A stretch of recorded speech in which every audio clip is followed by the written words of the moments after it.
Welcome to our commission for July 17th.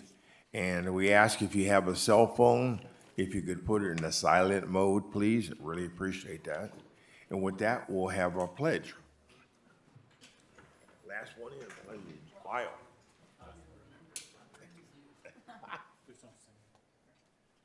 Ready, begin. I pledge allegiance to the flag of the United States of America and to the republic for which it stands, one nation, under God, indivisible, with liberty and justice for all.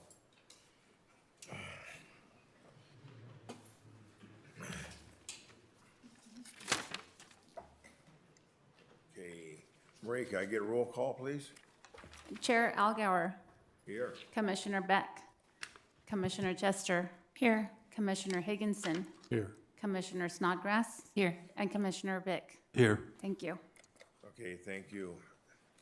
And with that, we do have a little housekeeping item. We need a co-chair. Yeah, I figured today we could just do a informal kind of nomination for a vice chair to kind of help out. Once we do have a full plan commission roster, once the vacancy is appointed by city council, then I figure we'll do a formal vote, but at least get us started. Okay, well, let's see. I nominate Chester, Stacy Chester for that position. You beat. I'll second it. Okay. Is there any Motion and a objections? second. or- All those in favor? Aye. Aye. All right. Aye. Well, thanks. Okay. Wait, we can't move the box, so we gotta move Stacy. Now you can keep an eye on the clock today. It don't matter. No? Are we okay like we are Yeah. here? Let's see, who is comfortable doing the clock? We can probably either flip seats or, I messed it up enough times last time, I'm okay right now. Okay, doesn't matter to me. all right, then we'll kind of Do stay it. in the Let's same. just leave it as it I is. can mess it up this time. Okay, next is, we have some consent agendas we have to approve. We have one on May 1st and then June 5th. Yes, we do have two sets of minutes for the Plan Commission's consideration. I do want to note page 8 of the June 5th minutes does have Commissioner Chester's last name misspelled, and so that should be corrected as part of the motion. But if the Commission's fine with the minutes, we'll take a vote. Okay, so do we have a motion? I'll move both minutes with the spelling correction. I'll second. Okay. All those in favor say aye. Aye. Any opposed? None. Now, was that for May 5th and, was for June 5th and May 1st, right? Okay, good. We're done with that. Huh? Yeah, I gotta I get just there. can't vote for June, the May 1st because I was absent. We did bounce over the public comment period for items not on the agenda. And we have two We're going there comments right on now. that. Are you ready? Okay, do we have any public comments? Yes, we have to. Chris Venable? Really? Yep, it's me. You need to state your name, Chris address, phone number. 12774 13th Street. I'm here on behalf of Healthy Yucaipa. We're losing a lot of people, and we need as many people as we can get. So if you know anybody out here that would like to join us for Healthy Yucaipa, I think we're down to, 4 or 5. I think we have 4. So we're losing a few people and stuff, so we need to see if we can get as many people as we can to come help us out. We do the firecracker run, we do the turkey trot, or is it turkey trot? Bunny hop. But we have a lot of good times up there and stuff, and you can learn to be healthy. Hang on, let me squeeze in there. But I appreciate your time. I gotta get back over to the our youth advisory, so, thank Okay. you. Thank you. All right, thank you. Any other public comments? Yes, next we have Dr. Hanson Wong.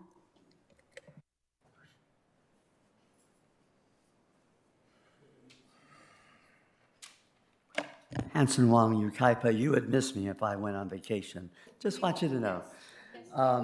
I just said it wouldn't be the same without you. So to start out, again, there's a lot of projects coming up, and some of the projects have merit, but there are some things that, we can revise. So remember, not any projects that are presented in front of you are all or none. We could look at it and see what we could do to improve the situation for the city. So that's one thing to consider.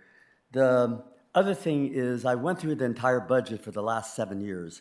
And basically, I had thought at one time, if we get more housing and get revenue and so on, but going through it with the city finance officer, we actually lose $200 per person per year. So it would create a worse deficit on the years that we're concerned. Obviously, if we're flowing in money, then, we can do what we want. But take that into consideration because all the owners and developers are due the general plan, the bonus densities. But anything above that, we really need to have serious consideration, again, because of our budget.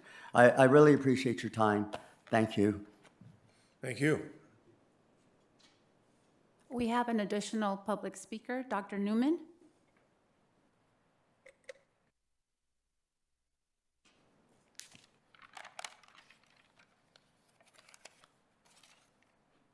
I want to thank you for being here. I appreciate your public service and what you're doing representing the city of Yucaipa. I'm going to speak about the issue of the warehouses on Live Oak Canyon Road. I'm opposed to it. My wife is opposed to it. She was unable to attend this evening, though she thought she would be able to do that. We've been on Live Oak Canyon Road 38 years. It is our home. It is rural. We've had livestock there, cattle, hogs, sheep, goats, chickens. That's our lifestyle. Both my wife and I grew up in 4-H and FFA. It's extremely important. There are some concerns, however, that I do have. One is traffic, one is emergency or safety, another is flood control, another is distribution or disturbance, of the rural lifestyle. Concerning traffic, especially at the upper end of the canyon, though it definitely impacts the lower end. Now, I haven't spoken to Planning Commission in a long time. This timer is not changing. Is that a good thing or a bad thing? Just go on, we got you. Thank you, I appreciate that. You're right now. Amen, thank you. Okay, with respect to the impact at the upper end, 18-wheelers are, and I'm very familiar with trucking, are quite a long vehicle. Lining them up on the freeway to exit, going eastbound from the freeway to Live Oak Canyon Road will be a hazardous situation, especially later in the day when usual traffic is backed up onto the freeway. Trucks off the 60 will use Redlands Boulevard, San Mateo Canyon, and Live Oak Canyon Road. Trucks do now, they have the right to do that. They pay their registration fees. Now, in addition to that, the train traffic is very significant. A train can be dead on the tracks, it can block the tracks for 2 or 3 hours because of problems in the West Colton yard. However, trains can be 235 cars in length. The Union Pacific does this kind of thing with 5 locomotives pulling it. Pulling uphill takes a while. Emergency vehicles police, fire, and ambulance can be trapped in that area and not get in and out.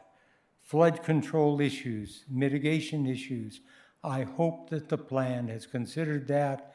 The floods are significant. At times, our property washes away, and the rooftops and paved parking lots and paved areas, that water runoff will go down the wash. Years ago, when we first moved to the canyon, it could rain in Yucaipa for 2 hours. 2 days. Now it can rain for 2 hours, and we get water running through our property. Disturbance of canyon rural life.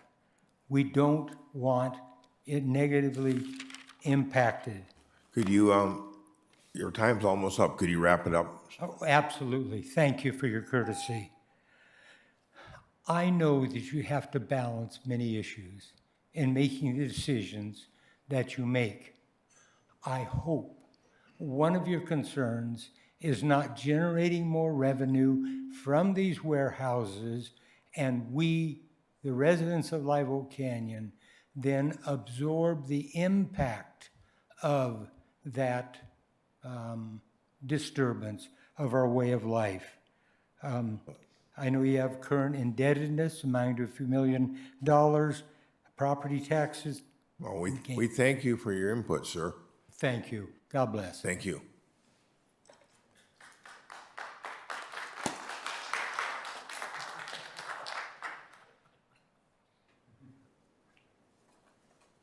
Is that it? Yes, that's it.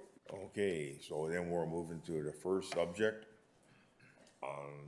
It is a John Need case. Christian, are you taking this?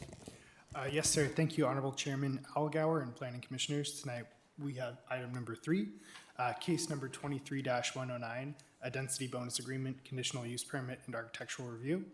It is a density bonus agreement to allow a 100% increase in unit density on a residentially zoned parcel with a conditional use permit and architectural review for the development of a 52-unit age-restricted senior housing project with the applicant, Johnny Jod.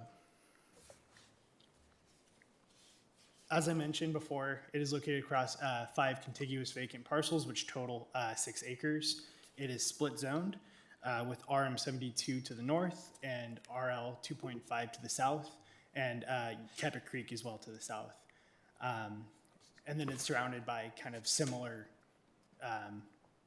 land use districts following the same pattern with the RM to the north and the RL 2.5 to the south.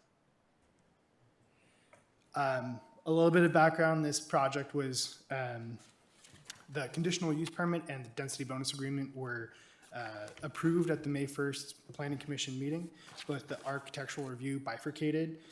Although the design as proposed did meet all of the city's architectural or design guidelines, it lacked a distinct identity as far as architecture, and so the applicant indicated a willingness to kind of improve that and bring it back. And so that's what we're doing today. The updated elevations now provide features such as shutters on prominent windows, stacked stone facade along the bottom of the buildings that carry up along pop-outs, and window trim accents. The applicant has also provided additional windows and realigned the placement of some of the windows in order to provide a more symmetrical appearance along the frontage. You can see kind of the left was the previous architectural, and then on the right is the kind of updated elevations that have been provided. It's a little bit tough to see some of the detailing, but there have been some changes that you can see. Here's the rear of the units. This is buildings 1 and 2, which are the 2 different architectural elevations that are provided. And then this is the left and right. It's the same elevation, just flipped. That's all. The applicant is here as well if you guys have any questions, but if you have any questions for staff, I'm here as well. Okay, thank you, Kristen. Anybody have any questions for staff at this time? Did the representative or Just state your name and address for the records, please. Yeah, good evening. I'm John Najad, 420 North McKinley Street, Corona, 92879. I'm here to answer any questions. No questions? Thank you for taking our suggestions. It's 100% improved. Thank you, I appreciate it. Thank you. Anybody else? I'm just Any other curious, questions? Okay, the thank you, rough, sir. well, I have a quick question. The rough Wait a minute, I'm sorry. estimate of cost incurred for you to make these improvements for us, just so it's heard. A little over 100,000. Thank you.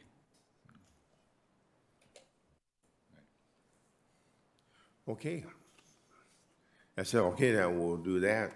Okay, we have any public comments? Oh, there is one comment. Dr. Hanson Wong.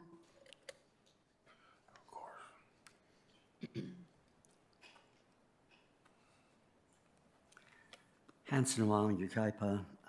You know, I think we have, my time's up? Yep. Oh, okay. I thought maybe I got in a time warp or something. All right. Anyway, so we need to look at the needs of our city. And senior housing is important, affordable housing is important. And I can go right down the list. Businesses are, right now, in my mind, are very, very important.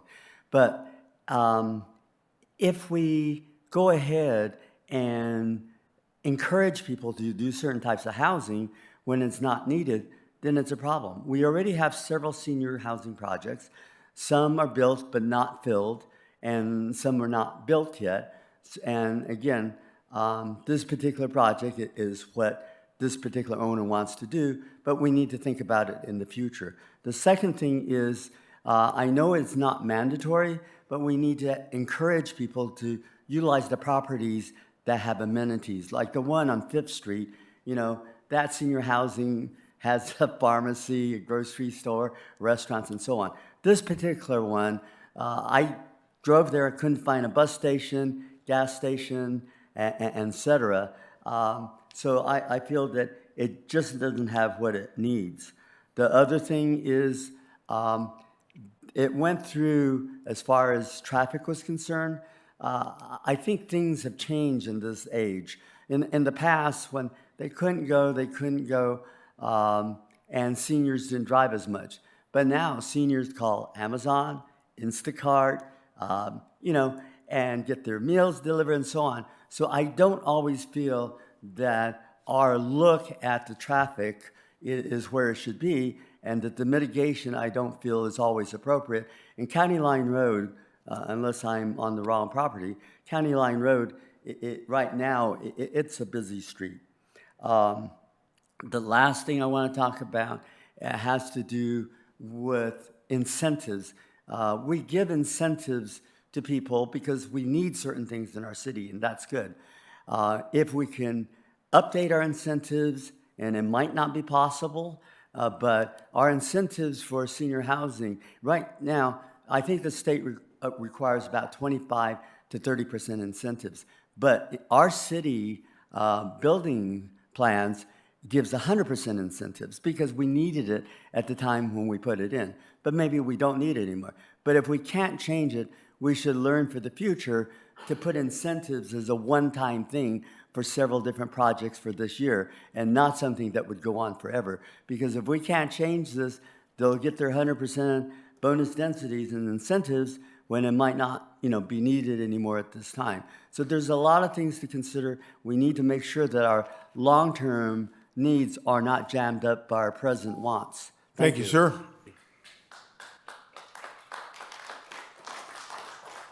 Do we wish to do any rebuttal to that?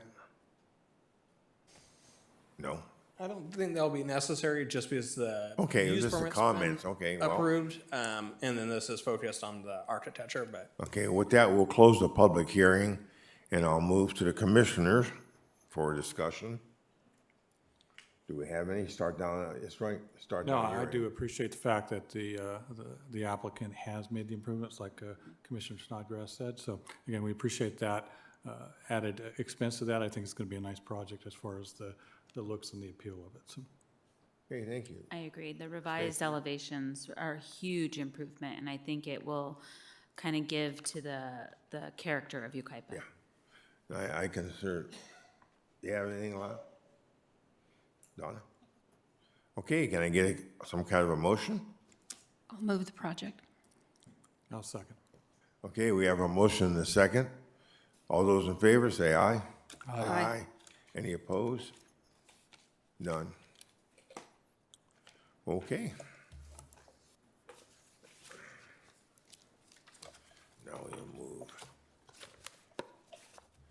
Now we move to item number 4, which is the Freeway Corridor Pacific Plan update. And who's handling it, Christian? I will be handling this one.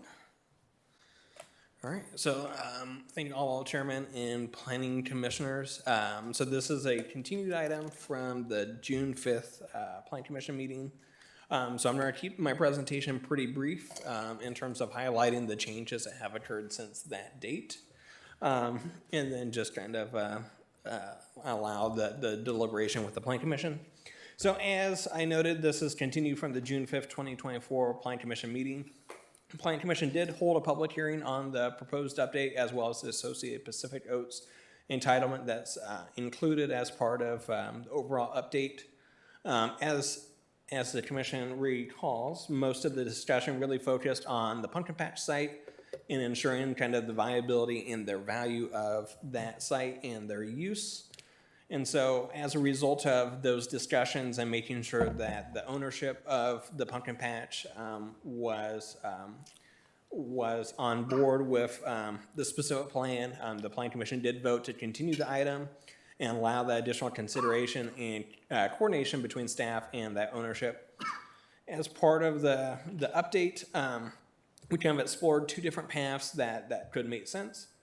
One was removing the pumpkin patch entirely from the freeway corridor specific plan and the rules in the plan itself, or making additional changes and clarifying elements. The pumpkin patch did request to remain in the plan, and there's some changes included in the updated errata sheet for the specific plan that addresses their concerns. And so they want to make sure that those elements in the errata sheet are incorporated into the plan to make sure that their interests are upheld.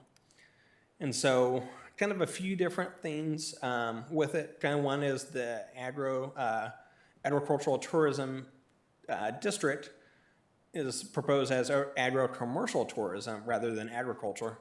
And then we had worked, directly with it to update the description for it. So it provides for agricultural-based commercial uses, including sales of produce, pumpkins, and agricultural-related goods with activities that help draw visitors with experiences, entertainment activities, and educational programming that provide a consistent draw for the site. This designation also supports a variety of businesses such as restaurants, other commercial uses, overnight accommodations that can cater to or enhance the agricultural tourism industry. And so this is really meant to encapsulate how the pumpkin patch operates and kind of what their vision is for the site, and making sure that they have the ability to meet those needs, and that it is a commercial based district that has the unique features of how the pumpkin patch operates.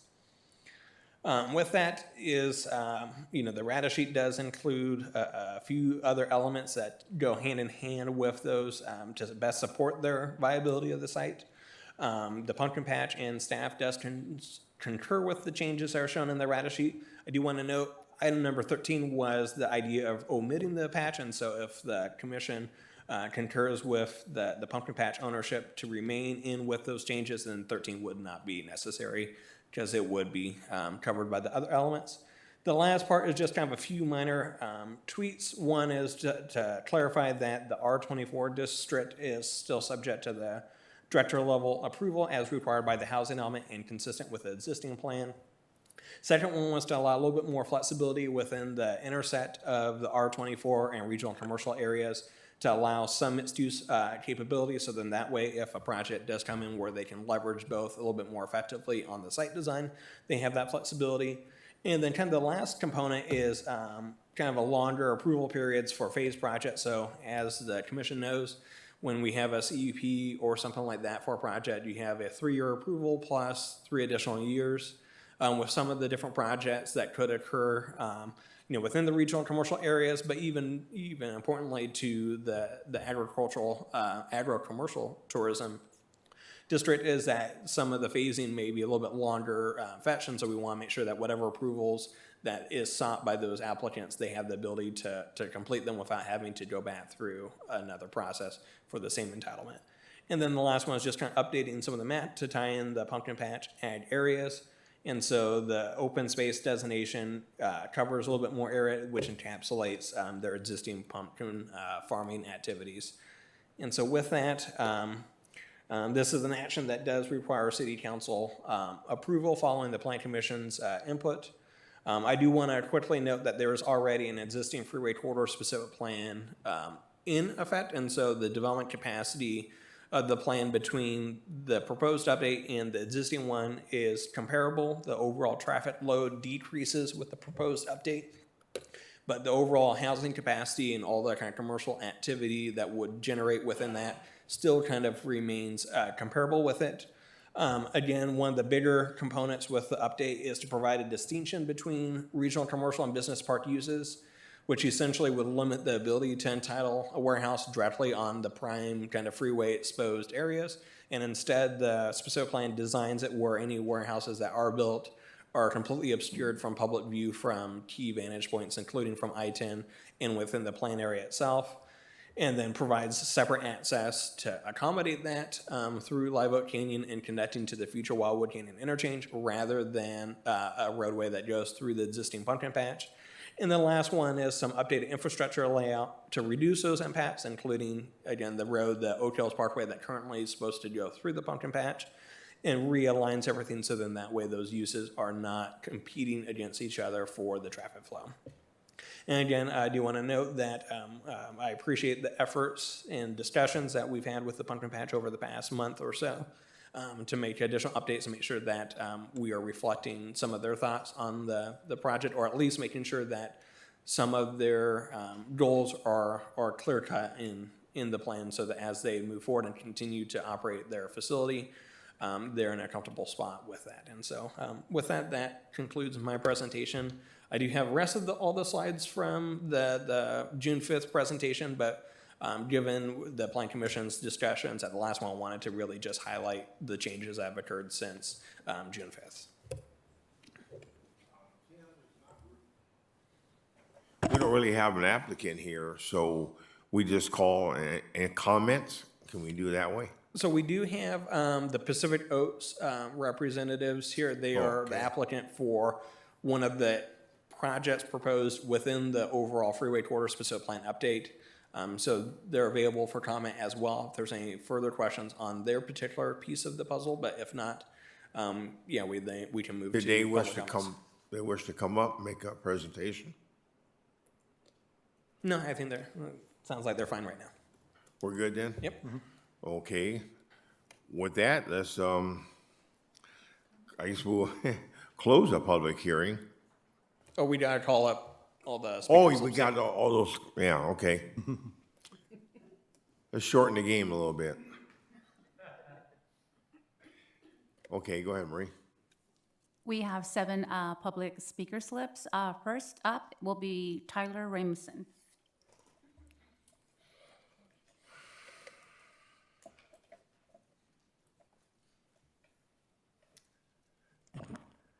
Thank you, Mr. Chairman and Commissioners, for allowing us to have the time to work with the city staff to refine the pumpkin patch.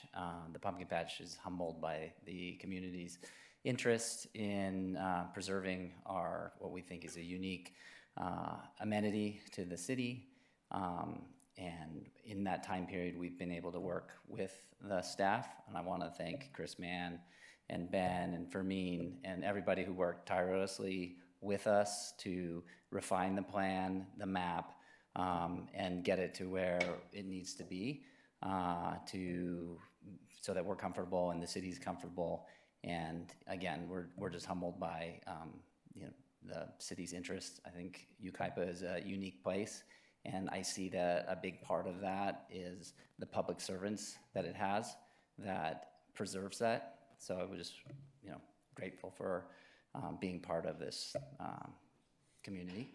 And secondly, at the last meeting, I expressed my support for Pacific Industrial's warehouse space. Again, I think it's a unique project. It's tucked behind the hills. It's not right on the freeway.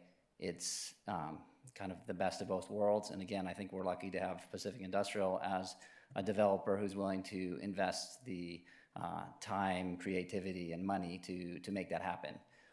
So the pumpkin patch is happy with the plan, both from the work that we've done with the city and, again, we support the industrial use. So you've seen the revised plan and you're good with everything? We are, yes. Okay. Any questions from anyone? No, not him specifically, no. Okay, thank you, Okay, sir. well, thank you very much. Next, we have Edward Timmons.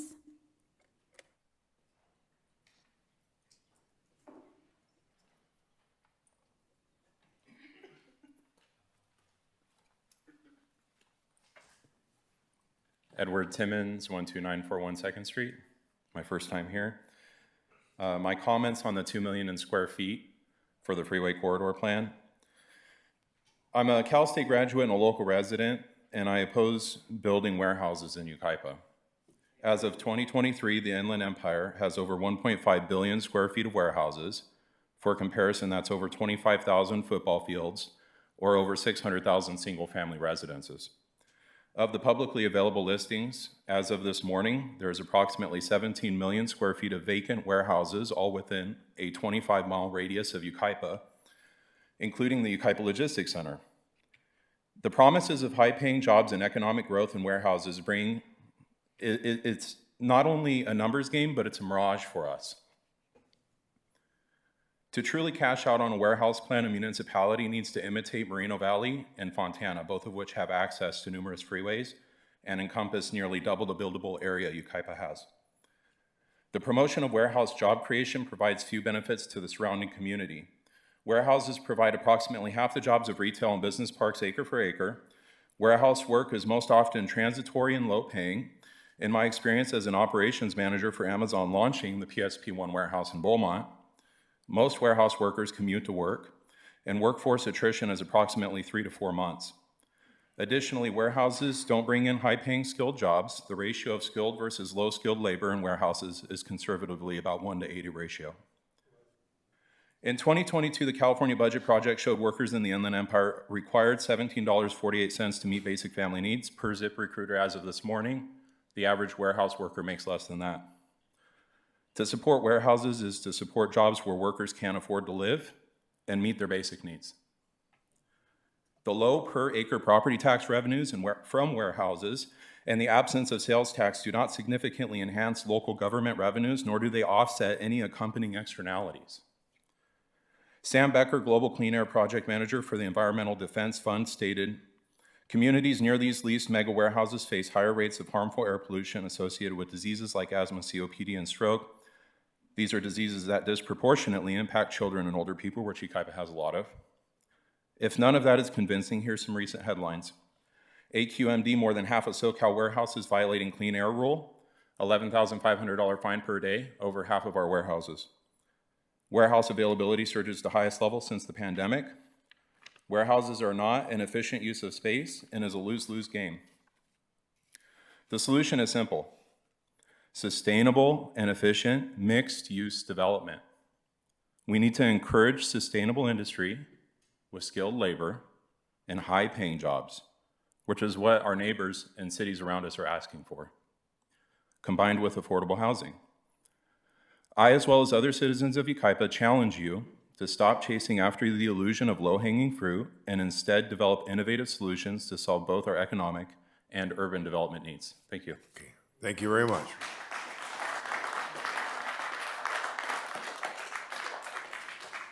Next, we have Dr. Hanson Wong.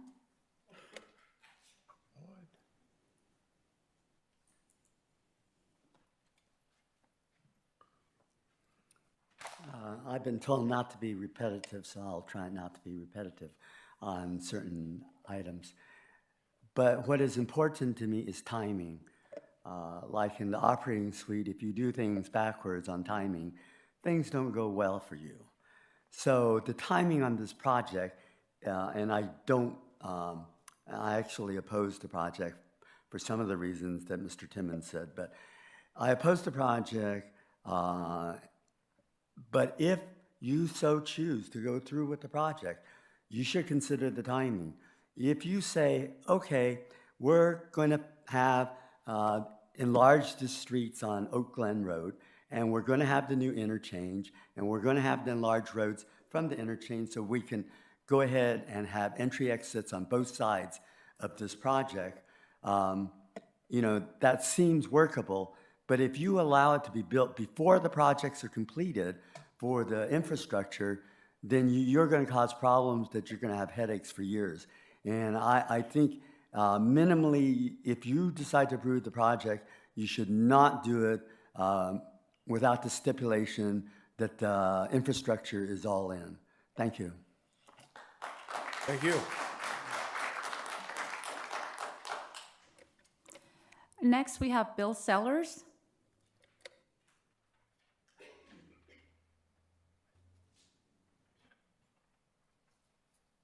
Thank you. Bill Sellers, District 1. As a former supervising district attorney investigator with a specialized prosecution group, one of the units I supervised was the Environmental Crimes Unit. Per a protocol with County Fire Hazmat, whenever there was a release of a hazardous material, I would be notified period. In the middle of summer, I was notified of a diesel spill at the southbound 15 truck break area in the Cajon area. I responded along with several investigators. Upon arrival, there was a strong odor of diesel fuel, as expected. In addition, there was an overwhelming stench of urine. After the diesel spill was mitigated, a Caltrans employee asked if there was anything the district attorney's office could do in regarding the continual habit of truckers tossing various site-sized containers of human waste onto the ground. Walking over to this ditch, I observed hundreds of damaged bottles leaking into the ground. I was informed that oftentimes truckers will urinate into these containers rather than stop at a truck stop. Caltrans was required to mitigate the hazmat site at taxpayers' expense. Why am I relating this information? In my opinion, like what Commissioner Vick said at the June 5th meeting, if the proper facilities are not provided to the trucking industry, rest assured that Yucaipa could find itself in the same predicament. Yeah. I object to allowing warehouses to be built in our community and inviting over 1,100 diesel trucks polluting our environment, period. And as a member of the Yucaipa Preservation Society, I object to this warehouse project. Thank you. Thank you, sir.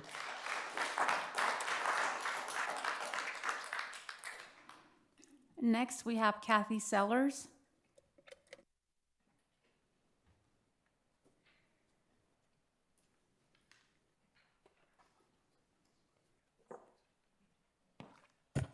Hello, Kathy Sellers, District 1. As a member of the Yucaipa Preservation Society, I am adamantly opposed to the warehouse project.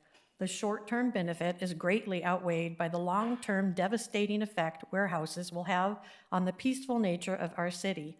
Look at the cities that have allowed warehouses, and you can see the detrimental results caused by the horrific truck traffic, environmental concerns, and destruction of the picturesque scenery of our valley. The premise that they will be tucked away into the hills and hidden from the roadway is laughable. We are being played for a fool.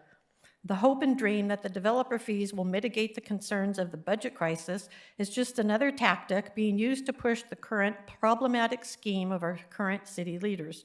The Yucaipa that the citizens know and love is being killed by 1,000 cuts until it becomes unrecognizable. There are a number of alternative development options that would be more popular and provide more financial opportunities than building a warehouse. We need to look into sustainable agricultural alternatives for the acres that would match its current zoning, such as Kevin Mistigan's suggestion to locate the vineyards and wineries in that location that could boost ongoing revenues while retaining the agricultural focus of the community. These suggested ideas speak to the heart of the ongoing debate within the community, which goes beyond the economic and environmental considerations. We're taking a place that is as close to God's creation as you can find in Yucaipa, and we're going to turn it into just the most obscene sea of concrete and asphalt. It's like the Joni Mitchell song, "They want to pave paradise and put up a parking lot." Stand true as fellow Yucaipians and just say no. Yucaipa is not for sale. Thank you.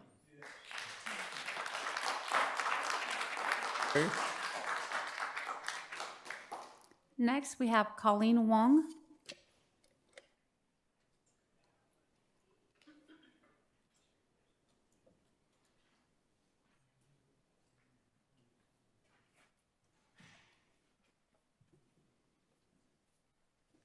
Colleen Wong, District 1.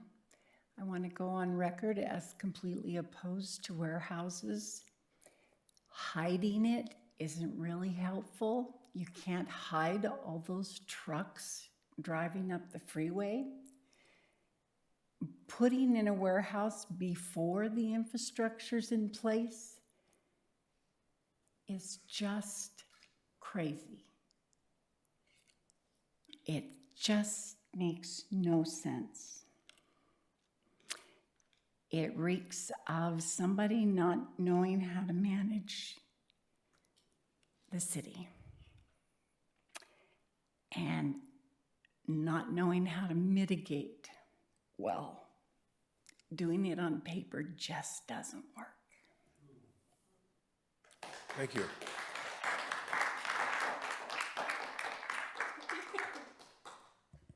Next, we have Kevin Minskin.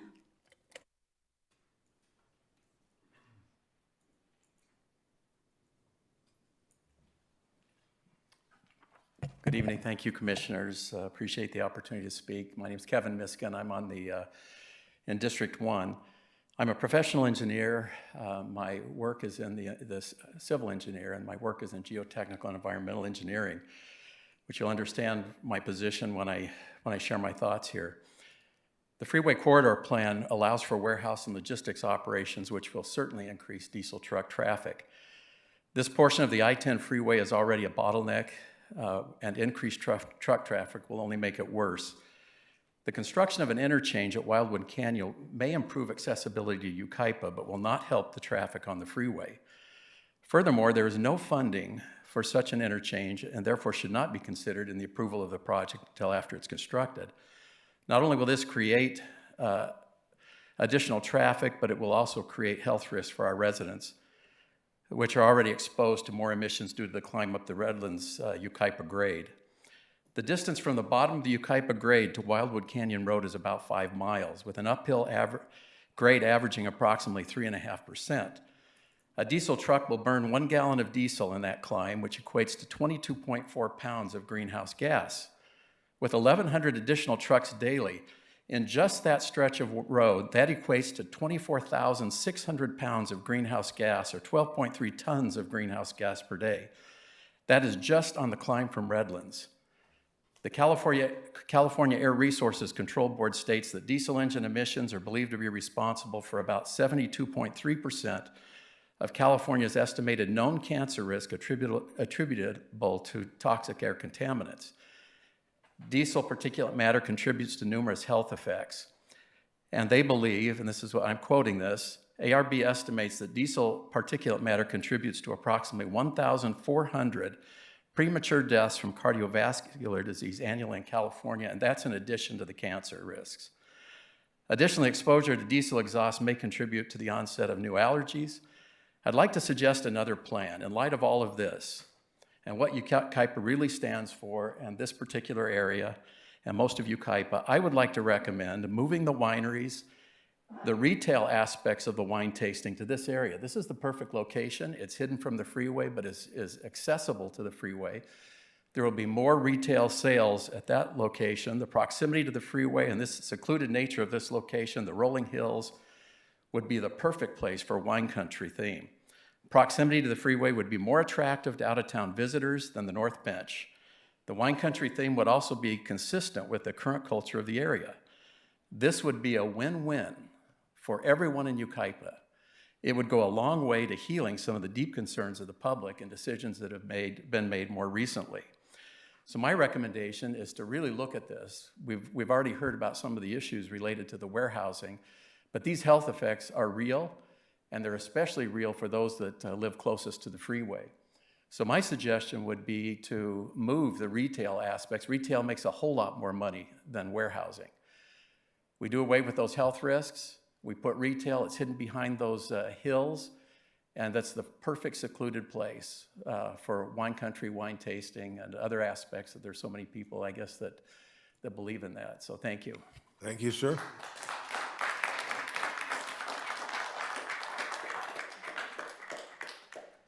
No more public comments. Okay, with that, then we'll close the public hearing and we'll move to the commissioners.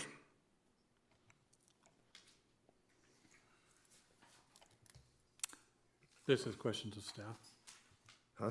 Questions of staff. Oh, go ahead, staff.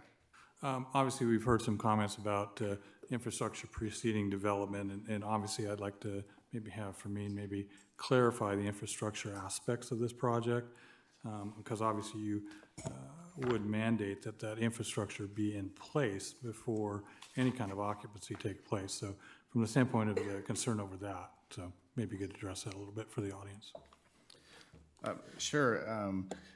As you are aware, this the freeway corridor specific plan update and also the Pacific Oaks project, they both contain conditions of approval, and those conditions of approval were derived from the various studies that were completed as part of the environmental review for the project. And if you're referring to the traffic infrastructure, the transportation related infrastructure, there was a traffic impact analysis that was completed for the overall specific plan area, as well as specific to the proposed Pacific Oaks project. And you heard at the previous meeting that the basis for that traffic impact analysis was derived from the traffic counts that were collected during the fall season during the pumpkin patch season. So by utilizing those traffic counts as the basis, that kind of set the stage for a more, I guess, a conservative approach to determining what the mitigation requirements were going to be for the project. Those mitigation requirements that, as far as the infrastructure improvements that were identified for the update, they were separated in two different components. What the mitigation requirements would be for the overall specific plan update, and then those that were going to be specific to the warehouse project. Included in your packet are the mitigation requirements that were identified for the warehouse project itself. Those improvements are required to be completed prior to occupancy of the warehouse. And the remaining mitigation requirements as far as infrastructure for traffic, for transportation, those are tied into the remaining development associated with the specific plan update. And I will defer to Ben on the other infrastructure requirements as far as utilities and other infrastructure that would be required for the not just the warehouse project, but the overall updated plan. Can I kind of piggyback on the traffic study real quick? I just want to be clear that in that study, did you guys take into consideration all the trucks that will be parked along the roads? Because a lot of times, like I brought up in the last meeting, that there's times for these bays and they're going to have specific hours where they're supposed to be checking in. So what happens in these other surrounding cities that have these big warehouses is there's a huge a problem with these trucks parking around the city and causing congestion that way. And sometimes I don't think those things are taken into account when you're doing traffic studies. Sure. The trip generation factors or the trip generation numbers that were used for the proposed warehouse use, they did take that into consideration. There are different levels, different trip generation rates, and perhaps when the applicant has the opportunity to make their presentation, they can touch on more specifically as to which rates they use. But there are, to answer your question in short, those factors are taken into consideration. And if I may, and so we did make sure that as part of the traffic scoping to use conservative numbers just so that we weren't anticipating the lightest number of trips for the projects. But part of the design and some of the benefits is they'll have the commercial arterial kind of road connecting back here. So you'll have a lot of queuing capacity along here. And then the project does include truck parking in addition to just the standard operations here. And then the way that the drive aisles lined up too is there's a lot of room for queuing within that. So even if every truck was going to the warehouse and lined up on the street because they couldn't open the doors or whatever at the same time, there would still be enough space where that's not necessarily backing into Live Oak Canyon. And then one thing I do want to kind of just touch on as well, the existing freeway corridor specific plan does call for warehousing uses already. It already had those provisions.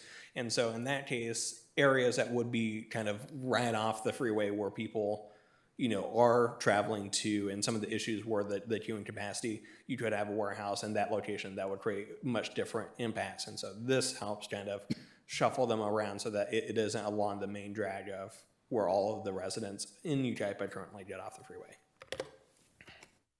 Okay, when you did the traffic study, how many trucks do you figure would be on a trip on a daily basis? But you can't really identify it until they get a tenant. I mean, the numbers could Calculate by change. the bays, because there's X amount of bays. So you take that and multiply it by every hour. That's a lot of trucks. Yeah, so there's different types of, per the Institute of Transportation Engineers manual, there's different categories of warehousing units. And so there's different categories, and we made sure that they didn't use the lightest one. So there's a provision for the refrigerated trucks, or kind of the cold storage, which is one of the highest levels. And so we made sure, hey, if someone went in there and had some of the space for that, we're capturing that too. And so we made sure that it was balanced on a much more conservative scale rather than kind of open-ended. But it's based on the square footages, the bays, and those factors. Okay. Lyle. Is industrial a direct trade-off with regional commercial? So once we choose to go this path, does it eliminate our availability to go freeway bordering regional commercial in the future? No, so this helps protect or hedge against the freeway adjacent commercial pads from being warehousing, but allows that to remain as a regional commercial use instead. Yeah, but how much square footage was in the plan before Pacific came along and proposed 2 million square feet? Are we consolidating what was already in the plan? Are we making a trade-off from regional commercial to accommodate the industrial zoning now to fit these buildings? So the regional commercial kind of here becomes more usable, so the land available for that is remain intact. There are some changes. One of it is related to the pumpkin patch, which goes from regional commercial to the agro-commercial tourism. And then the other part is we have these two projects here, or this development over here. And so that was a regional commercial. Obviously, it's not a regional commercial under kind of new plans. So. What was the acreage before and what is it now? Don't remember off the top of my head. In general, was there a addition in industrial to accommodate this? Yeah, it did swap a little bit of the commercial land to facilitate the warehouses. So part of that trade-off too is the industrial in the southwest corner there. Are we sacrificing regional commercial to accommodate that non-usable industrial land in the southwest corner? This land right here? Abraham's. Oh, this one right here. Okay, sorry. Southwest corner. So this was originally a residential designation. And so this, he had requested to be industrial. And when we presented the initial kind of draft plan to city council, they concurred with that change. And so we moved forward with that. So if that was zoned residential, would it open more freeway regional commercial border? Potentially it could, depending on kind of how the trips and stuff go. We'd have to do some analysis on that to see kind of where the break-even point is. So I understand, like, piggybacking Pacific to get the infrastructure in just to boost potential growth in this region. But I feel like the health of Yucaipa in perpetuity looks better with regional commercial than it does in industrial is the problem. And I feel if we're continuing to sacrifice for industrial land, it's a bleak future potentially, especially for something down in the southwest corner that doesn't make sense at all. Yeah, so if there is some direction from the Plan Commission, we can do between your guys' recommendation and city council, come up with that break-even point and provide that as an option for the city council. And that would be included as part of the rata sheet for them to consider. Okay. And in an ex parte communication, I heard Craig Heaps was representing Ken Robinson, the largest landowner.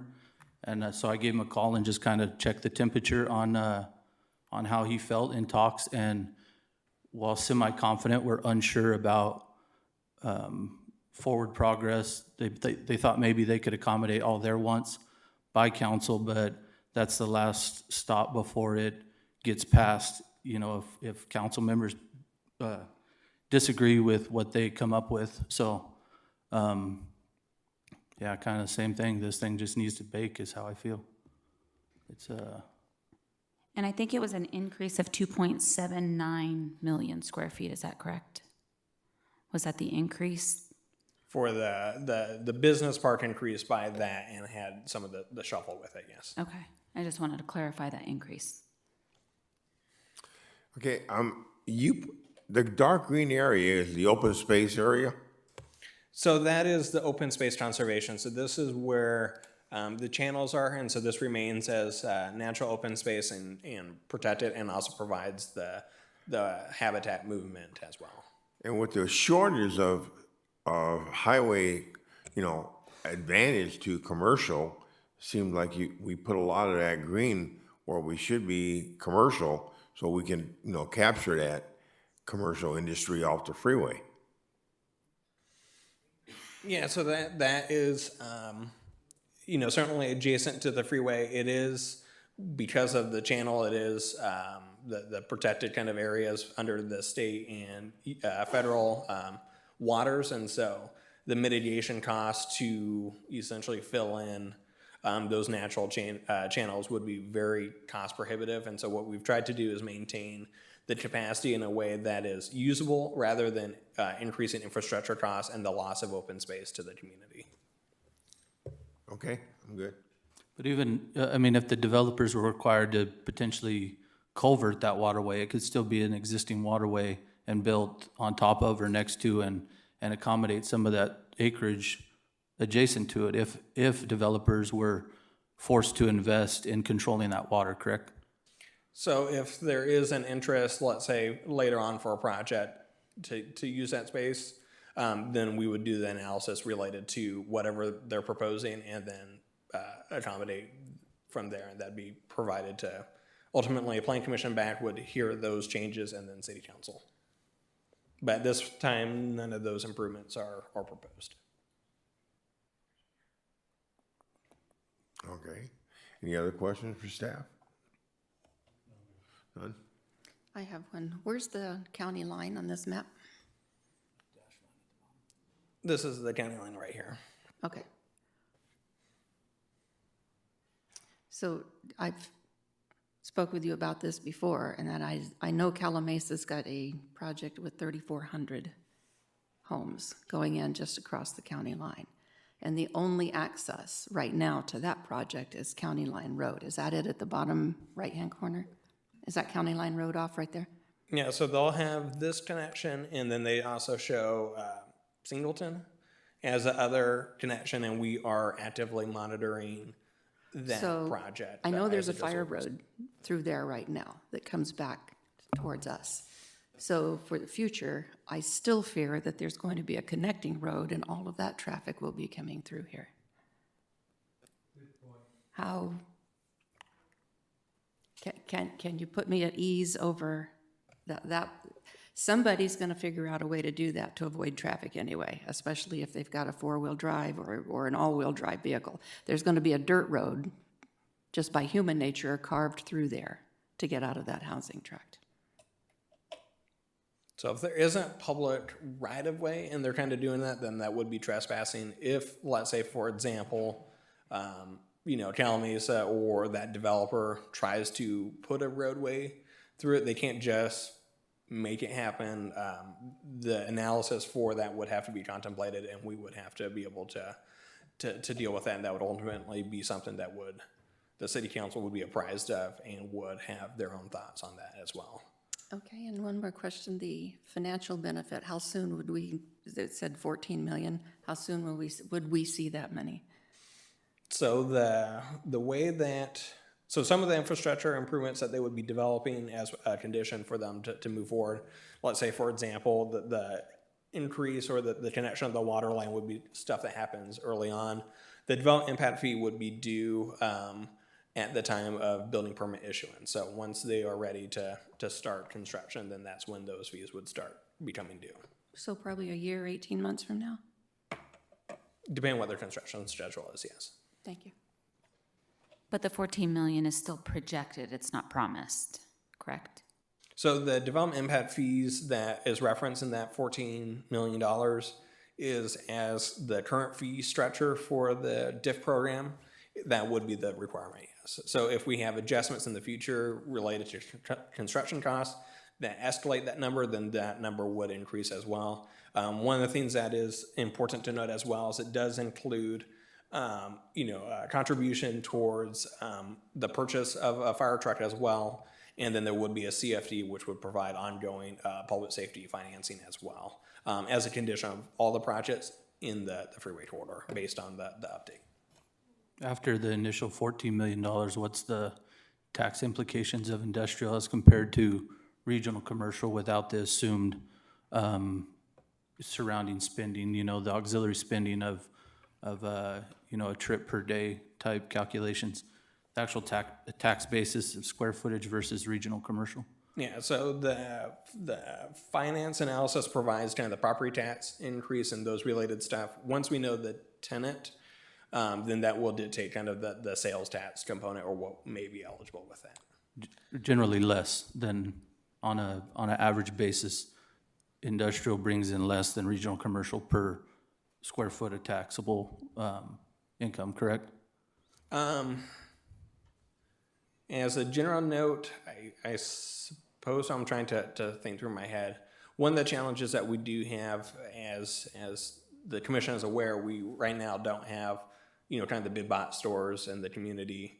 And so when people purchase, let's say go to Target or Walmart, that sales tax goes to those different jurisdictions. If they order stuff through Amazon or Walmart.com, because that point of sale isn't happening in the city of Yucaipa, it goes elsewhere. And so if there is an ability to both the regional commercial, but also the consumer spending habits, to make sure that that's located in the community, then that does play in as well. But without knowing the exact tenant, it's still speculative. So the financial analysis that was included as part of the June 5th packet doesn't consider that, just because that's a bit more of a shot in the dark, but it just covers the property tax and those related stuff.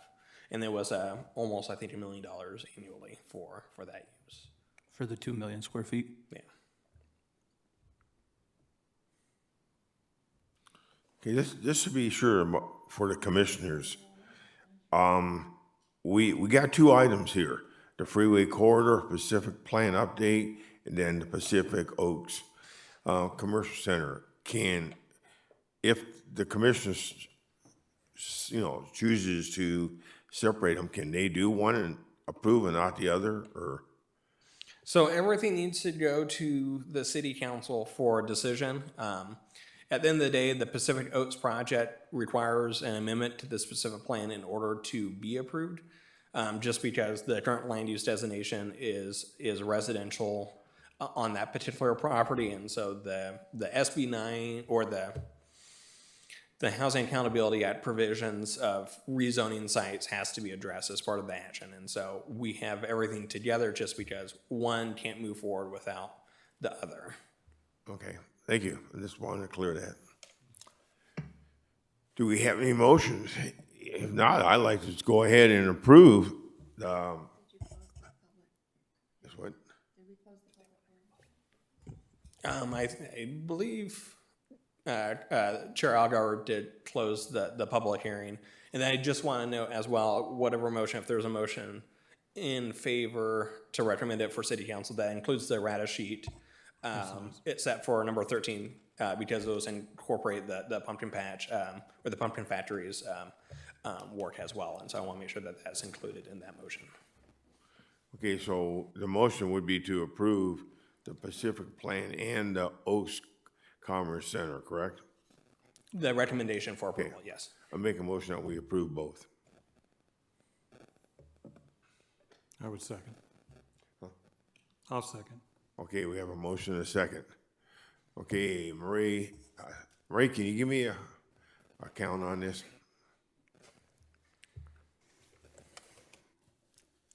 Interim Vice Chair Chester.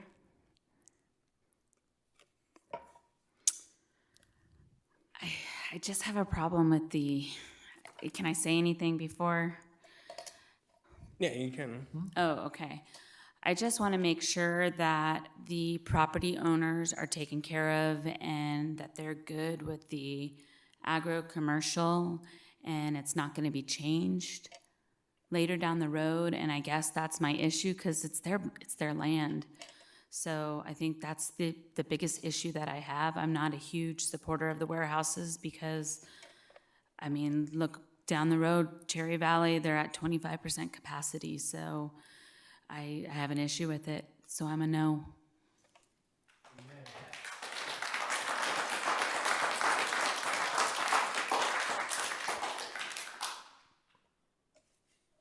Don, do you want to? No. Oh, okay, so we're doing a roll call now. Commissioner Higginson. Aye. Commissioner Snodgrass. No. Commissioner Vic. No. Chair Algauer.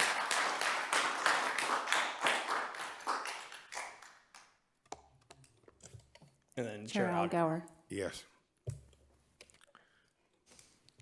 Okay, so that recommendation will be carried forward to the city council. So thank you. Thank you.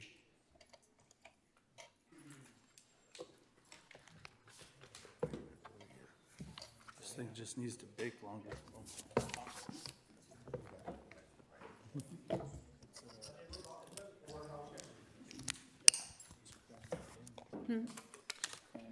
Yeah. Are we ready to go to item 5, or do we want to take a quick recess, or? No, go ahead. Let's just move on to item number 5 there. Item number 5, so we will open the public hearing.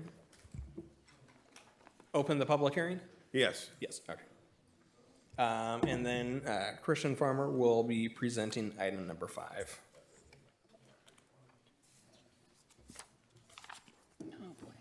Just gonna give it a second to clear out.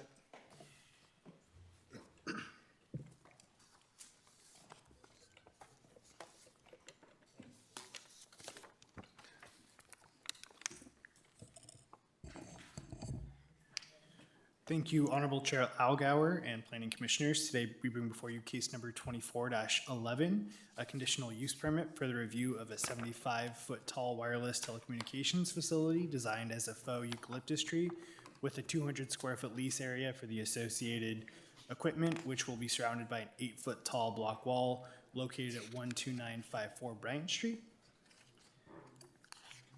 The site is located on a 6.89 gross acre parcel located on the east side of Bryant, behind Active Networks Church and north of Sunlight Drive. It is within the institutional land use district, and the parcel is currently improved with a church building, a parking lot, and a play area. The site is relatively flat with a natural drainage to the north and is surrounded on all sides by Yeah. single-family residences. Before we get started, I have to recuse myself because of proximity to the site.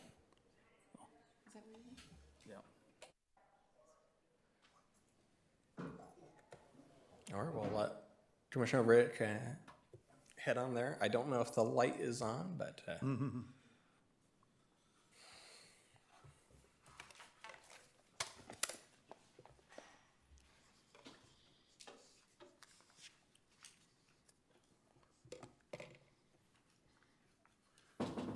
right. The cell site is located, again, on the Active Networks Church site. It also includes a 200 square foot lease area for the equipment. The proposed structure, the faux tower, fits within all required setbacks, which is 75 feet, which is the maximum height of the tower. And the placement is 310 feet from the east property line or the right-of-way, 135 feet from the north property line, 614 feet from the south property line, and 138 feet from the west property line. It's approximately 165 feet away from the nearest neighboring residence. And you can see kind of the details there where it's at the northern portion of the property. As I mentioned before, it is a faux eucalyptus design that is 75 feet tall. It'll provide a minimum of 3.4 branches per foot, and the bottom 15 feet of the tree will include a faux bark finish. The associated ground-mounted equipment will be surrounded by a block wall and additional landscaping to kind of provide a little bit of a softening along the perimeter. This is the propagation map. From left to right, it's going to show the existing condition before the cell site, the condition after the implementation of the cell site, and then kind of the coverage for the tower, absent the existing towers within the area. The applicant did provide some project renderings. You can see in the back there's the tower, and this is from the right-of-way, kind of some evergreen trees on site that do provide some coverage, as well as some deciduous that shield it. The environmental review for this project, staff is recommending that the project is categorically exempt pursuant to section 15303 of the CEQA guidelines, class 3 for small accessory structures, as the project consists of an accessory structure that is permitted within the land use district, the institutional land use district. The public comments received as a part of this project, the project did send notifications to 88 property owners within a 300-foot radius, and was posted to the city's project tracking portal. 3 comments were received, and all 3 comments raised concerns about the health effects of a tower within proximity to residential uses. However, the tower will comply with FCC requirements, and the FCC limits the ability of local governments to restrict the siting of these facilities based on environmental effects, including frequency emissions and health-related impacts.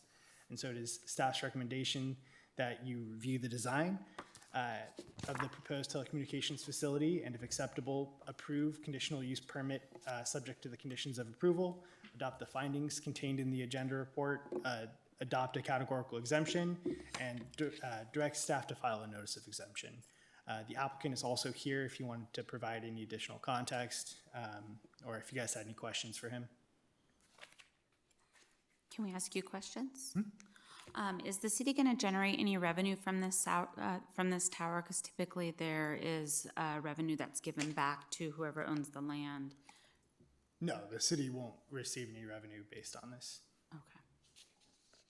So is there a maintenance agreement to where in place, and who's doing it? Is it the company who's putting up the tower, or is it the actual property owner? Yes, I think the applicant could probably provide a lot more context, but essentially the way that they work, they're APC towers, and they own and operate the tower, and then they sublease it out to companies. I think the one that they're working closely with right now is T-Mobile. They're the ones that provided the propagation map, but they provided an affidavit saying that they're willing to co-locate, and that's their business model, so they likely will co-locate with other providers. Okay, thank you. You want to? No, I'd like to have the applicant come up. Okay, do we have any, oh, here we go. Is that the applicant? Yeah, hi, I'm the applicant, David welcome, Elliott, sir. on behalf of ABC. Hello. Here to answer any questions. I don't have anything else to add. Anybody? Go ahead. Maria, are we going to have any public comment on this? No, sir. Okay. I think obviously I appreciate you being here as far as being able to answer the commission. You know, obviously looking at this from the standpoint of the comments we received from the public are concerned with whatever you call them, the ERPs or whatever, EMFs and everything that comes off of these towers. And I know that there is some guidelines on that the FCC puts out and everything. From the standpoint of the location of the tower, and I was reading earlier about what would be the most potential exposure if somebody were to stand under this or whatever, and that I think would be the most likely. But from a standpoint of the levels and everything being generated from this tower, maybe you can address that to this commission as far as the safety aspects of that. Well, they are, you know, all cell towers are regulated by the FCC. Mhm. Every single one of those antennas are very strictly monitored and maintained. As you mentioned, you know, the safety is with Can you respect. speak into the mic? So, sorry. So with respect to safety and a person standing in front of it, you know, this tower is 75 feet tall. They would have to get a man lift and, you know, stand directly in front of it for concerns. In terms of how they're built and designed, they're all built to be, you know, above any habitable space. And so, I mean, that's my comment on that. Okay. Yeah, and again, I'm just. I'm not an RF engineer, yeah, so I would have to I am explain not the a, concerns. you know, electrical engineer by any means, but just from the standpoint of where it's located in the church parking lot, and I guess I was reading a fact that, you know, the most exposure would be if somebody's standing under it for a few minutes or whatever. And of course, there is no fencing around where it's located in the parking lot. The equipment is enclosed, but the tower is actually sitting in the parking lot. So the antenna beams outwards on the horizon. Okay. It does not beam down. Okay. So anyone, you know, that's So why there's very safety. limited or well within those limits of exposure to that. My understanding, yes. Okay. Thank you. Okay, anybody have any questions for the applicant? I just wanted to say, Dave, it's fine. This project took me back to my school when I became a telecommunication systems analyst. And I spent all weekend digging through my training stuff that I had. And except for the microwave dish, which is so far above the ground, there's nothing on this tower that is harmful to anything. Perfect. And if you stood in front of the microwave dish, you'd cook yourself, but, and their line of sight anyway, very narrow band. Yeah. You get more EMF off of the electrical equipment behind that block wall than you do off the tower itself. No, I understand the electrical stuff as far as the EMF components. All of my that. questions, Ben said I couldn't ask them anyway because they're in the FCC purview, so. Okay. Well, So anyway. all of this was like, So how many cell towers do we have in this community, Ben? We have certainly a handful of them in different spots. You know, they have certainly evolved over time in terms of the structures and kind of the equipment that's on it. And so I don't know the exact number. It's a little difficult as well just because different carriers have kind of different heights that they need to be at. And so you may have one tower that's addressing a poor spot for one carrier, but isn't necessarily a poor spot for another. Or if they were to co-locate on that, their height would be at a spot where it's not as effective. And so we do play within that. Certainly we have in our review processes, we analyze kind of where the proximity of this you know, tower is compared to other ones and whether or not there's a more feasible location to co-locate on that. And we have a hierarchy of the different types of siting preferences. So, you know, if you're building a new tower, you know, the middle of an existing neighborhood, you know, in the backyard of someone's house isn't the spot to do it. There's other places that are much more preferred. And so, Yeah, I just want to make a point that we're just covered with cell towers, and so I don't think you can go anywhere without having the cell tower aspect and the potential of that. So anyway, I'm fine. I can provide a little context there. The nearest cell tower to this site is almost 2,000 feet away.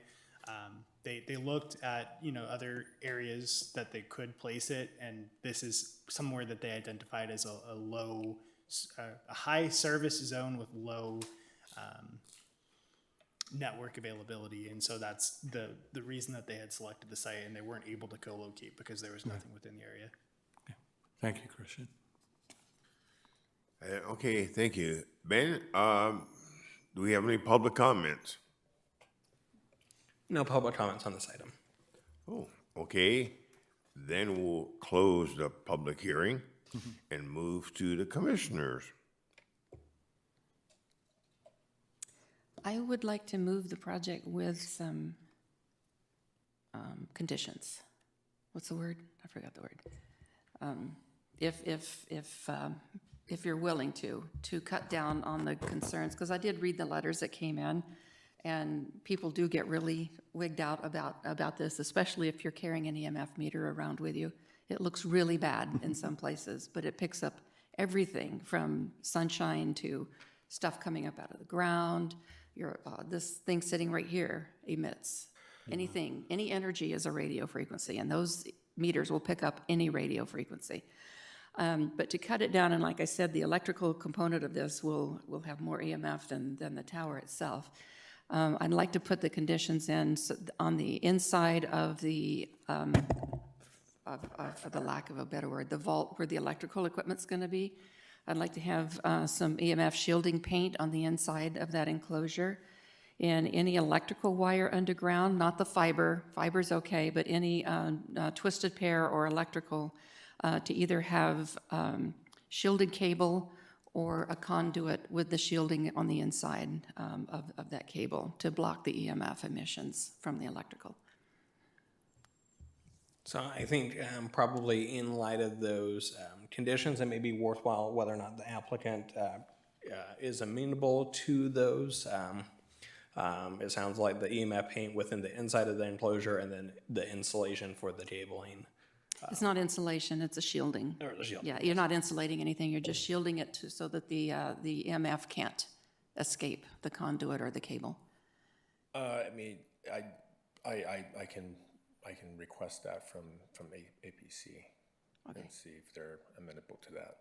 Yeah, like I said, I know there's a fiber component. Fiber doesn't emit, it can't or it won't work. So, but it's the electrical, anything with copper. Well, the EMF comes off of the antennas in the tower. It comes off everything attached to that tower as well. I mean, those lines are insulated to prevent, from my understanding, any type of, signal. The EMF signals that we're really talking about is on the tower itself. It doesn't come from the ground. No, I'm talking about the electrical. Any electrical component emits EMF as well. And your, what kind of equipment's going to be inside that block enclosure? Do you know? It's going to be a battery. It's going to be. Is there a transformer in there?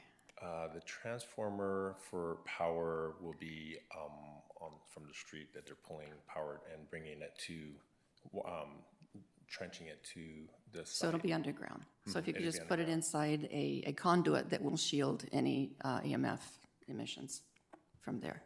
Yeah, it sounds like based on the Commissioner Snodgrass's condition, it's more just as you draw the construction specs to have the paint on the inside and then you can use paint, or you can use there's some conduit that's specifically built for that, or you could just line the inside of that structure with I don't want to say lead because that's a bad word, but metal. It's like. I could tell you that most conduit already has that in it now. For doing public works projects, I can tell you a lot of the conduit already Unless has they that. use PVC, and then that'll. You're not allowed to use PVC Okay, on electrical. Not on high voltage. So just so it's so the EMF emission is blocked from the electrical component. Yeah, the radio's too high in the air. It's not going to hurt anything up there. Okay. Okay, thank you. Okay, thank you, sir. Okay, we're back to the commissioners. So it sounds like, just to confirm, Commissioner Snodgrass, that is a motion with those two elements then? Yes. Okay. I make a motion to approve as is. Yeah, you seconded it. Okay. No. No, No, because you don't have to have that paint because of how the conduit is already manufactured. It's more than just the conduit. It's the equipment inside that enclosure as well. I mean, it's up to everybody, but. So, are we looking to get a motion on this, correct? Ben? Yeah, so we have two motions on the floor, one with the additional conditions, one without. So I think probably as a point of order, if we get a second on one of them, then we'll take the motion for that. So is there a second for either one of them? I will second Commissioner Stacy's motion. So we got a second on the first motion, right? A second on the second motion. Okay, all right. Trying to make sure where we're at here. Okay, so unless we don't have a second for Commissioner Snodgrass's, we'll take a motion on Commissioner Chester, or interim Vice Chair Chester's motion, and call it to you guys for a vote. So Maria, do you want to do a roll call for the vote? okay, let's call for that vote. So we're going to start in order here. Commissioner Chester, Yes. Commissioner Higginson, Yes. Commissioner Snodgrass, Yes. and Chair Algauer. Yes. Thank you. All right. If someone can pull Commissioner Vick, that Wait a would sec, be. could we Oh, yeah, we'll get. get Mr. Vick in here? He's sleeping. Is he sleeping? Well, wake him up. It's dark in there, so. It's just nice and I know Commissioner Vick works pretty hard, so I imagine that. Now that we have Mr. Vick back. We didn't do too well, but that's fine. I think we did do well. Okay, agenda number 6 would be Robert and Viola grab their special use permit for architectural review. Yep, and Katie Sign will be the one that presents this item. Thank you, Ben, Honorable Chairman and Planning Commissioners. Today I bring before you item number 6, case number 24032, for a special use permit for the architectural review of a 1,890 square foot and 17-foot tall steel RV carport proposed on a single residential property located at 36320 Woodbriar Street. The site location is on a 0.55 acre parcel on an interior lot northeast of Woodbriar Street and Mesa Grande Drive. It is zoned as single residential within the custom home overlay and is surrounded by single-family residences. There is an existing 2,256 square foot house and 3-car garage with ingress and egress provided via Woodbriar Street. The special use permit is for a 1,890 square foot steel RV carport to be constructed 10 feet from the east property line and 38 feet north of the front property line next to the home. This would meet the area's minimum setback requirements and minimize the appearance of the carport due to its position behind the driveway's existing block wall. There's a photo of that existing block wall and gate here. The steel RV carport will feature a gable roof and will be open on 3 sides with no doors. The structure is sized at 16 feet vertical clearance, but pitches towards the center with a peak height of 17 feet.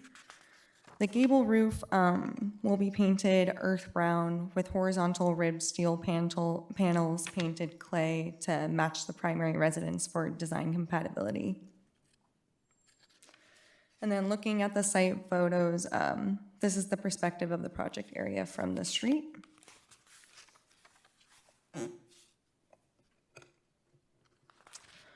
As a part of the project notice, notifications were sent out to the surrounding property owners and one comment was received. The commenter expressed concerns over the neighborhood's CCNRs and the property's lack of landscaping. So while enforcing community CCNRs are outside of the city's purview and outside of this permitting process, there is an opportunity to plant compact evergreen trees or similar vegetation to soften the structure's appearance. And a landscaping requirement can be added to the conditions of approval per Planning Commission recommendations. Therefore, it is staff's recommendation that you review the architectural design of the proposed structure, adopt the permit findings, direct staff to adopt a categorical exemption pursuant to CEQA, and direct staff to file a notice of exemption. And the applicant is here if you have any question for him or staff. Okay, with that, would the applicant like to make a presentation? I just want to cover my motorhome up, get it out of the weather. As you should.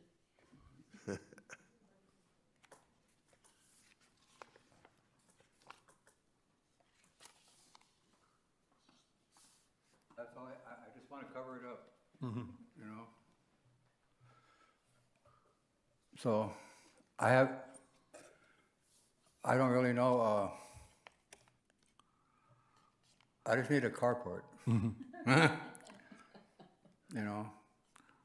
Okay. Sun is vicious. And this is for your RV? Yeah, RV, I have a boat too. Yep, that's good. I'm good. Now you're good? We want me to- Yeah, really. Okay. So, that's it, that's it. I don't You think, did a good job. All right, thank you. You're welcome, sir. Do we have any public comments? No public comments. Okay, with that, we can close the hearing and let's move to my commissioners. Come on, you got something on your mind, say it. no, not at all. I motion to approve.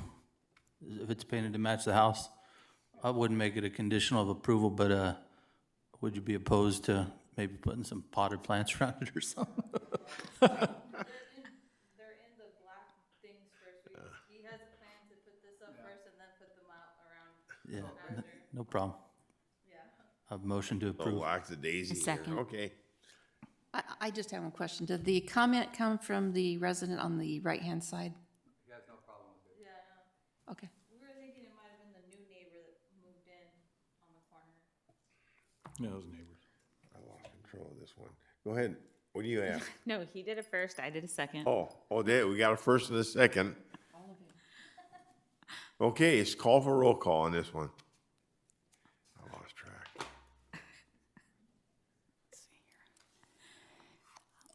Vice Chair Chester, Yes. Commissioner Higginson, Yes. Commissioner Snodgrass, Yes. Commissioner Rubik, Yes. and Chair Algauer. Yes. Thank you. Go cover your RV. Around me on that one. Okay, let's move to item number 7, which is a Mike Hammer, a special use permit for architectural review. Thank you, Planning Commissioners and Honorable Chair. I bring before you item number 7. Case number 24048 for a special use permit for the architectural review of a 17.25 foot tall and 1,200 square foot steel accessory structure on a single residential property located at 12728 Douglas Street. The site location is on a 2.06 acre parcel on an interior lot northwest of Douglas Street and Vineyard Street. It is zoned as single residential and is surrounded by single-family residences. There is an existing 1,310 square foot house with no garage on site and ingress and egress are provided along Douglas Street. The special use permit is for a 1,200 square foot steel accessory storage structure to be constructed 10 feet away from the south side property line and 243 feet from the front property line located behind the house. This would meet the area's minimum setback requirements and minimize the appearance of the structure by orienting it towards the rear of the parcel. Please note that per the site plan, an existing metal canopy and storage container will either be removed or permitted upon permit issuance. The steel structure will feature a gable roof and will be enclosed on all 4 sides. The structure is sized at 16 feet vertical clearance, but pitches towards the center with a peak at 17 feet 3 inches. The gable roof will be painted polar white with burnished slate trim, and the horizontal ribbed steel panels will be painted sandstone to match the primary residence for design compatibility. With that, here are some site photos. And this was taken from the street. As a part of project notice, letters were sent out to the surrounding property owners, and one comment expressed concerns regarding the current state of the property and the potential for the structure's commercial uses. The conditions of approval associated with the project require the metal structure to only be used for residential purposes, and the applicant has also noted that the structure will serve to support future renovation and maintenance of the primary residence. Therefore, it is staff's recommendation that you review the architectural design of the structure, adopt the special use permit findings, adopt categorical exemption pursuant to CEQA, and direct staff to file a notice of exemption. And I believe the applicant is here, if you have any questions for him or staff.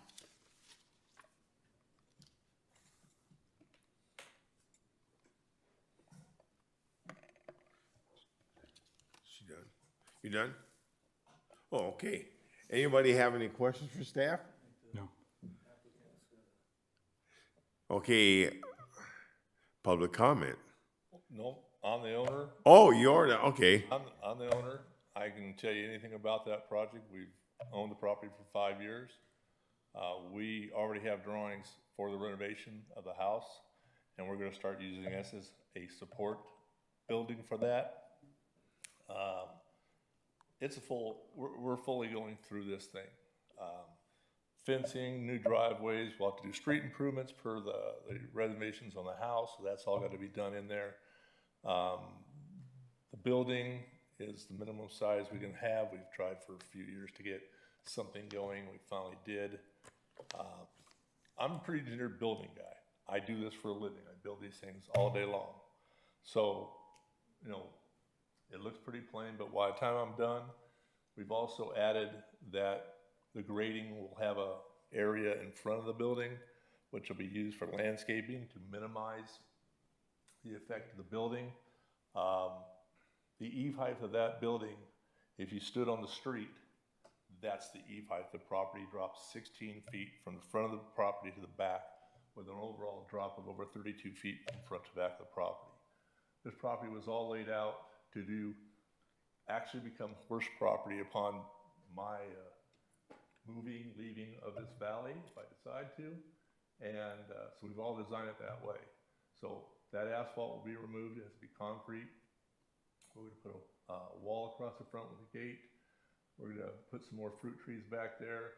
And when this building is up, then these other objects, boxes, storage containers will be moved behind it so it won't even be seen from the street. So in a nutshell, this is my retirement. Mm-hmm. And it's going to be basically used as a workshop and a place to put my car collection. Okay, thank you. Okay. Any idea why your neighbor would, it already started. Any idea why your neighbor would assume it's gonna be for commercial use? Because I'm a general contractor. and everybody knows that I am one in the neighborhood. I bought the property from the gentleman to the left of me. The person to the right of me knows what I'm doing. I've talked with him. The building is already on site, not because I purchased it early, but because I had a customer who did not do the proper paperwork, and he was told that he could not put the building on his property, and I wasn't gonna have one of these like internet issues where you buy a building, they force you to take it, and you don't have a permit. So I ended up delivering it to my property 2 years ago, and I've been sitting on it for 2 years, waiting to get to this point. So that I paid for the building, so I have it now. No Just problem. keep the owner, but. As a the general owner- contractor, just storage of tools and whatnot isn't considered commercial use, so you're all good there. I mean, Yeah, it's a- no. Yeah. I'll tell you, I've got my little tractor back there. I have 2 trailers, one, is back there, but they're all behind the house. You can't see anything from the front of the street.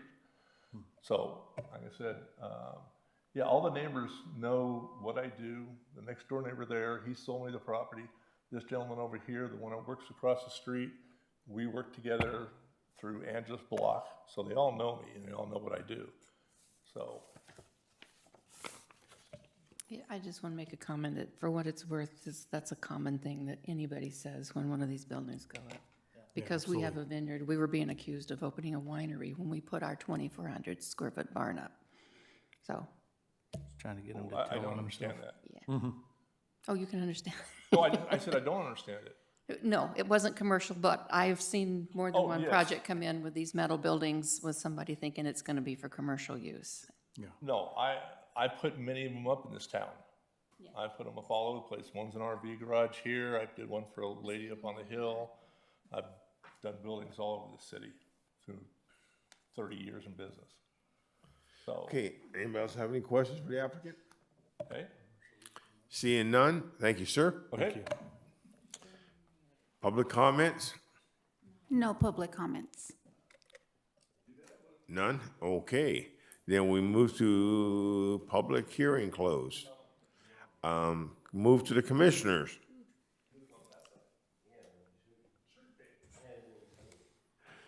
Oh, I'll make the a, emotion, there you go. I'll make a motion to approve. I'll second. Thank you. We have a motion in a second. All those in favor say aye. Aye. Opposed? None. Okay, that was number 7. We got number 8, Last item for tonight. and that's going to be Kristen. Welcome back, Kristen. Thank you, Honorable Chair Algauer and Planning Commissioners. Today, bring before you item number 8, case number 24-063, which is a planning use permit to reauthorize an expired use permit for case number 17-012, which consists of adding 13 single-story residential dwelling units arranged as duplexes to a 1.85 acre property that features an existing residence located at 34757 Avenue H, east of Avenue H and 3rd Street, and a minor variance for a reduction in the rear yard setback requirement for a 10-foot 6-inch setback in lieu of a 15-foot setback. As I mentioned previously, this is a renewal of a previously expired project, so we'll go through some of the prior actions. Initially, on February 7th, 2018, the Planning Commission approved case number 17-012. The previous property owner then applied for and was granted an extension of time for an additional 36 months to maintain that active entitlement. However, the city's development code does require that a project maintain an active entitlement through completion, and the entitlement associated with this project has since expired. The applicant is here to re-entitle this project and complete the construction, which is currently in the process of its grading.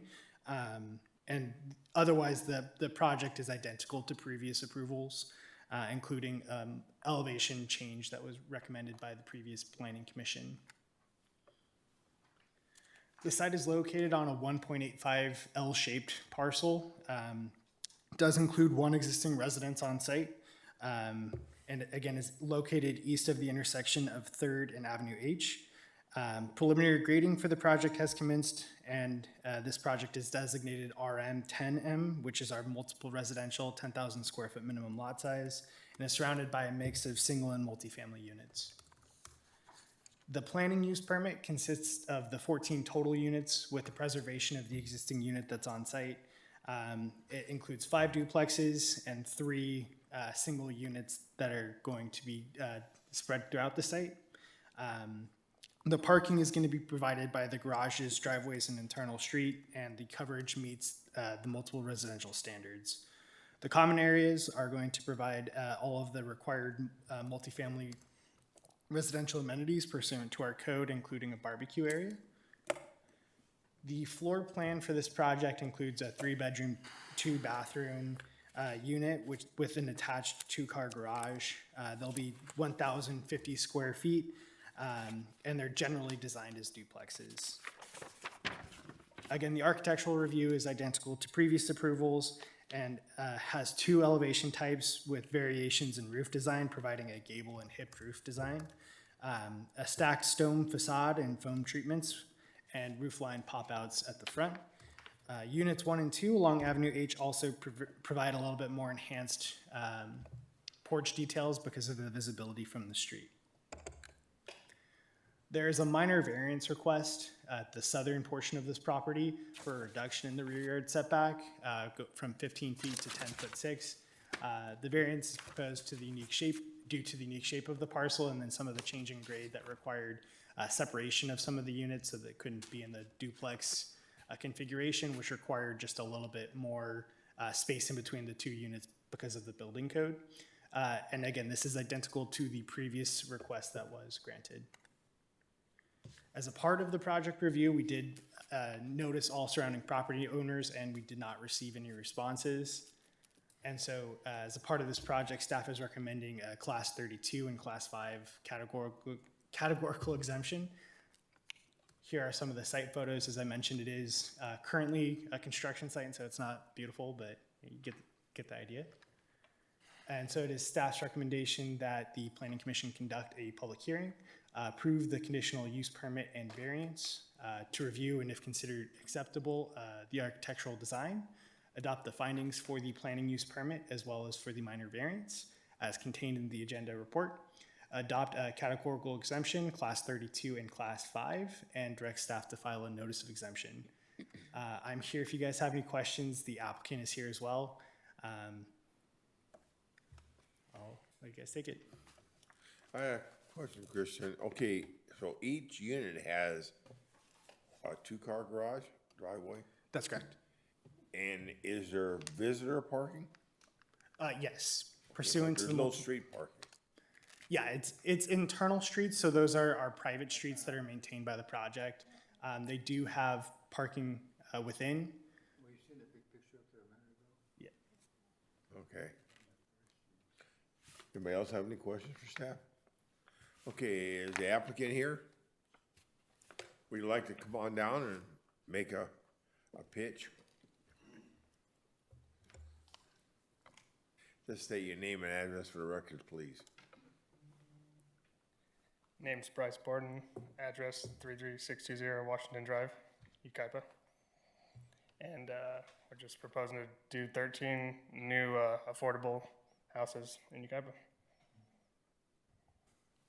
Okay. Can you tell us anything else about the project, or? He basically covered. He basically covered it all. Okay.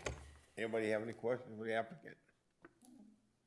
Okay, sir, thank you for coming down. Thank you. Okay, with that, we have no other comments, so we'll. We have no public comments. None, right. So with that, we'll move to closing the public hearing, and I'm going to move to my commissioners. I'll make a motion to approve. Thank you, Lyle. Have a second? I'll second. Okay, now we have a motion and a second. So all those in favor say aye. Aye. Aye. Any opposed? None. Motion carries.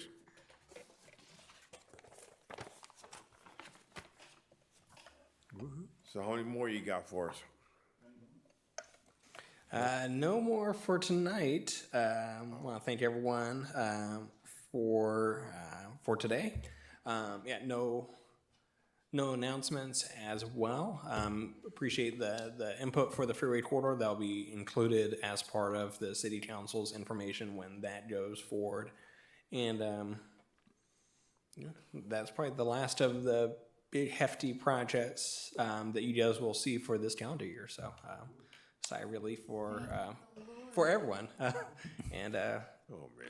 For future reference, if we're reviewing a project that is on a continuation, can you continue it further and kick the can? If you feel like it needs to bake a little longer versus just shooting it up the line with a no recommendation? There is provisions that do allow it. There are two different laws that come into effect, which is one is the Permanent Streamlining Act as well as the Housing Accountability Act as a general note. But certain projects are exempted of that. They bump up against a expeditious law that makes them no longer feasible to continue. Like they have rights to get a result within a certain time limit. That is right. And that's. Do you have any other announcements or something? Something you want to say? Get off your chest? It was a therapy session. Just okay. All right. That's enough. With that, we'll close the commission meeting. Thank you.